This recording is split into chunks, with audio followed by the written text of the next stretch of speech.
All right, I'm going to try to make this quick. Um, I hear some complaints about the movie version of Sonic, and while I do have my nitpicks as well, especially with the second movie due to the whole wedding scene, overall, I don't really have a big problem with his characterization, or at least as far as his characterization goes. Um, I also want more of the um, outer world sort of things, the more alien things, the more things that belong to Sonic's world. I want those things in the movie, and we haven't gotten those yet. So I'm still being patient though, because I think they're eventually going to get there. Other than that, I don't really have many complaints about the movie universe. And the complaints that I hear are actually, to me, they're weird, or at least they don't seem to have a whole lot of um, perspective. Maybe I should say that. As a, you may think I'm an old person, and I am technically, since I was born in the 80s.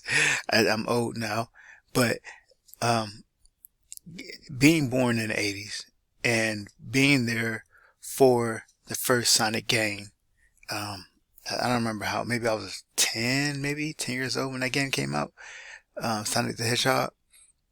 That gives me a different outlook on things.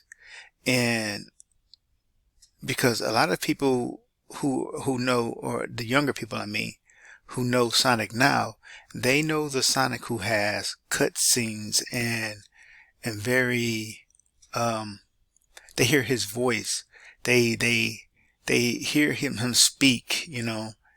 But in the 90s you didn't have that in the games. In the 90s you everything was pretty much up to your imagination, because all you really had was the character on the screen. There were no cutscenes. There were no, at least not in the way that we have now in games now. But it was just the character in your imagination. What we knew of Sonic is that he wagged his finger, he smirked, and he was fast. So those were kind of the three pillars of his character. As long as you got those things, you pretty much had Sonic down.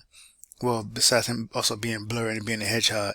So, I mean, but it was really just those things that defined him. The attitude or the smirk, the speed, how he would tap his foot if you kept him waiting too long. Sorry, I moved my mic, which let you know that maybe he had an attitude or he was impatient. So, but everything else was up to your imagination. So we didn't have like this set sort of characterization for him. And on top of that, we had multiple versions, multiple cartoon series out at the same time with wildly different takes on the character. The Sonic from the afternoon TV show was way different from the Sonic on Saturday mornings. One was funny, one was comedic, and the other was darker and serious. So you couldn't look at Sonic and say, this is the definitive Sonic.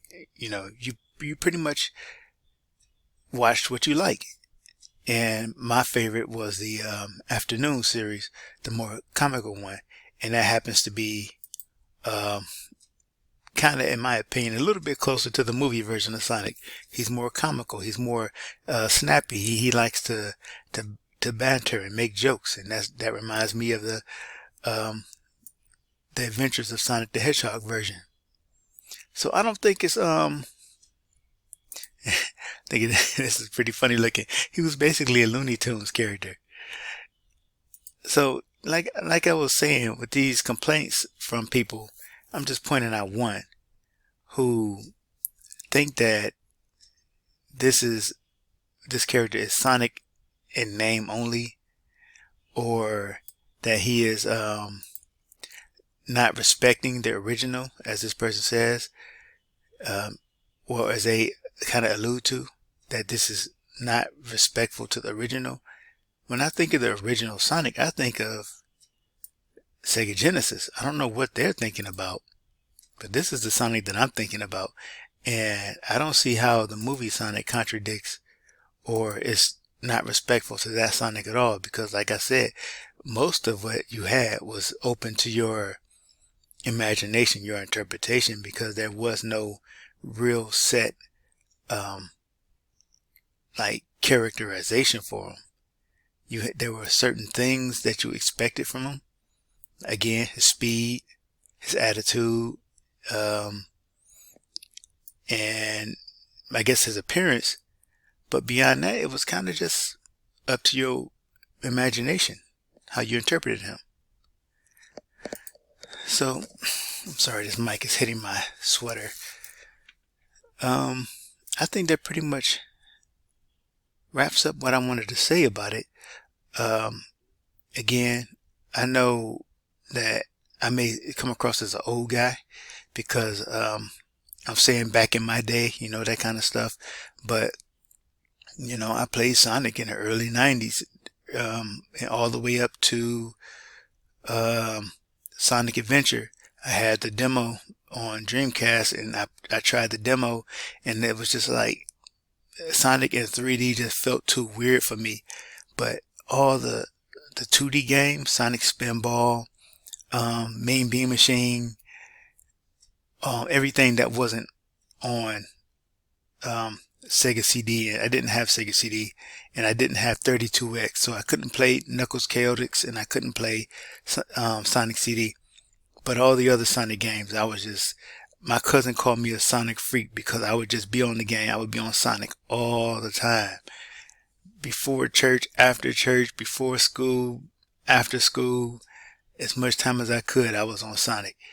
And so I earned that title, Sonic Freak, when I was young. So I do think I have a right to an opinion on this matter.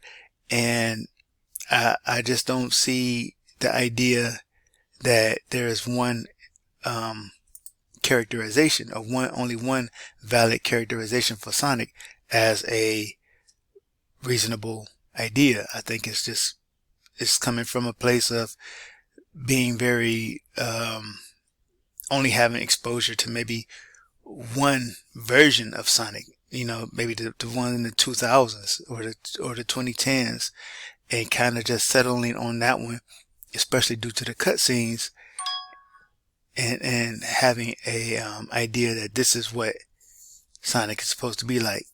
So I'm going to bring this video to a close. Appreciate you watching and listening, and I hope you understood what I was trying to get across.